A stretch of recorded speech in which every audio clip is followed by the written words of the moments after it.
Le 8 septembre 2023, un terrible tremblement de terre de magnitude 7 a frappé le sud-ouest du Maroc, laissant derrière lui des milliers de personnes sans toit, énormément de personnes blessées, des personnes décédées également. Un an plus tard, il y a encore des besoins qui sont énormes ici dans ces régions de l'Atlas marocain où durant l'hiver il fait extrêmement froid et où l'accès aux différents villages est extrêmement compliqué également.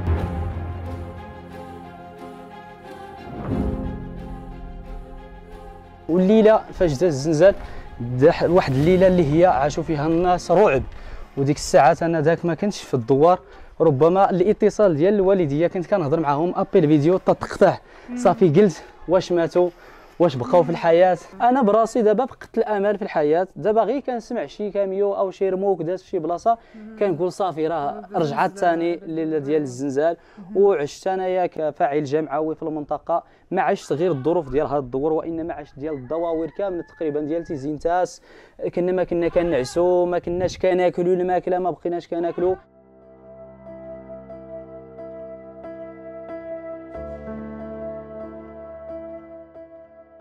Le tremblement de terre dans les façades. Oui. Vous pouvez rentrer s'il vous plaît. C'est une petite stratégie pour que ne tombe pas. Pour maintenir. Et pour maintenir. Comme vous voyez, les résultats de tremblement de terre, c'est ça.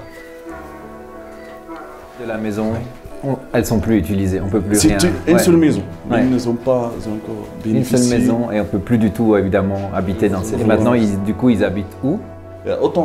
وطنط كاين في الخيمه عارفين ساكنين هما voilà la tente il est là-bas. C'est là-bas, ok. Voilà.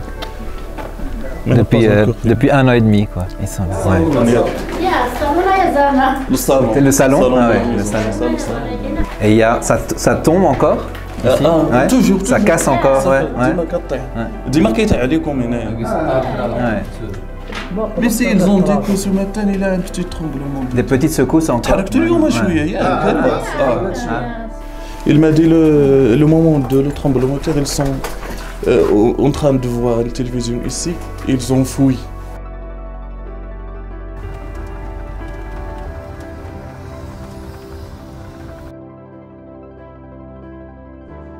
On est ici devant un entrepôt qui est loué par le Croissant-Rouge marocain pour entreposer toute une série de produits, de matériel qui sont destinés à être distribués dans les villages qui ont été touchés par le tremblement de terre il y a de ça maintenant plusieurs mois. Donc tout ce matériel, évidemment, il faut l'acheminer, ça représente un grand défi. Ça doit parfois arriver par camion, mais au moment où on arrive dans les routes de montagne, eh bien, il faut passer par des petites camionnettes et des plus petits véhicules, et des personnes qui les conduisent, évidemment, qui prennent des risques. Vous voyez par exemple ce véhicule-ci qui a été sérieusement endommagé par une chute sur le bord dans un précipice, sur le bord d'une route. Donc, Et là, c'est voilà, les TSU, les Transitional Shelter Units, on peut voir ici. En fait, c'est comme une tente améliorée. Voilà. D'accord, et c'est en quel matériel? Donc on voit ici, c'est ce qu'il y a dedans, donc on a la structure, voilà. Le sol ici que vous amenez, c'est ça, toiture? Ouais, c'est des panneaux en plastique avec un cadre en acier. Voilà. D'accord, et les dimensions ici d'une tente comme celle-ci? C'est un système qui est quand même génial parce que normalement c'est pour une famille. Alors 5 personnes jusqu'à 8 personnes, mais on peut ajouter et faire le lien entre deux pour avoir un plus long. Alors on fait ça en continu. D'accord. Voilà, normalement c'est pour une famille. On peut les assembler pour que ça devienne un logement ou une salle de classe, etc. Voilà. Juste pour aussi un espace communautaire, parce que ça, évidemment, il y a ça comme besoin souvent aussi.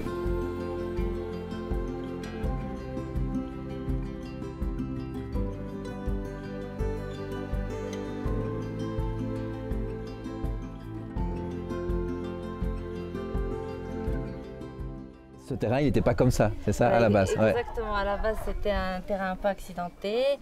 Donc avec l'aide de la communauté et l'équipe Abri, on a dû d'abord en amont travailler le terrain pour ensuite pouvoir installer les modules. Ah oui, c'est ça, on a plani. Et alors ce qui est incroyable, c'est qu'ils se réapproprient le lieu. Ils en font, on a déjà vu dans les abris, ça devient une vraie salle de classe, mais ici ça devient aussi comme une petite école. Exactement. Ouais. Avec, On peut aller jeter un coup d'œil. Hein. Donc tout ça, c'est eux qui l'ont fait, qui se le sont réappropriés. Ils se sont réappropriés l'espace. Exactement, comme un lieu de vie.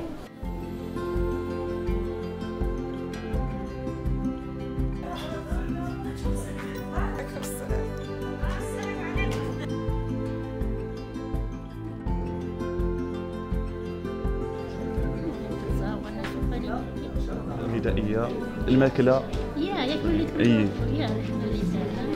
ils ont déjà bénéficié les aliments alimentaires et tout ça ils ont déjà bénéficié Aujourd'hui, vous avez assisté à le programme d'enregistrement des villages sinistrés sur la distribution du cash qui va être commencé le mois prochain, Inch'Allah. Ça facilite pour nous le travail parce que les distributions demandent beaucoup de logistique, beaucoup de déplacements, mais les distributions de cash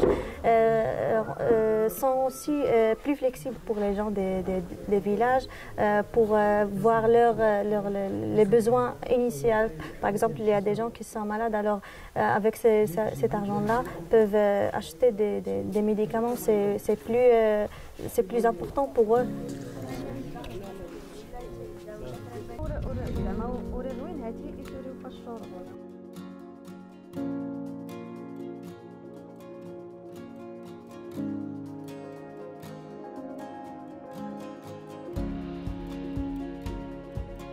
Pourquoi c'est si important de faire attention quand on va comme ça proposer une assistance à une population qui a été affectée par une catastrophe comme le tremblement de terre. Quand on aborde une communauté, de façon globale, dans notre réponse, que la communauté soit au centre, non seulement en l'associant dans les prises de décision, mais en l'impliquant dans tout le processus de ce qu'on fait.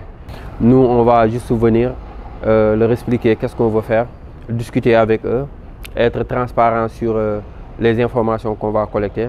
Et eux, ils nous aident à nous accueillir, à organiser les systèmes, les groupes de discussion, à mettre à notre disposition des personnes qui vont nous aider à sillonner un peu le village pour faire de l'observation et aussi à comprendre ce qu'on veut et nous aider à avoir le plus de réponses possibles et les réponses aussi qui sont vraiment pertinentes par rapport à leurs besoins, à leur contexte et à leur réalité.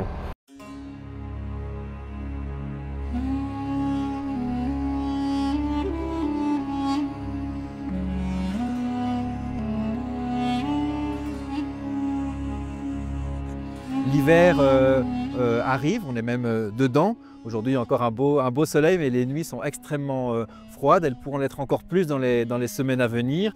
Et les besoins pour les populations ici ne sont pas forcément liés aux conséquences du tremblement de terre, mais simplement à des froids très importants.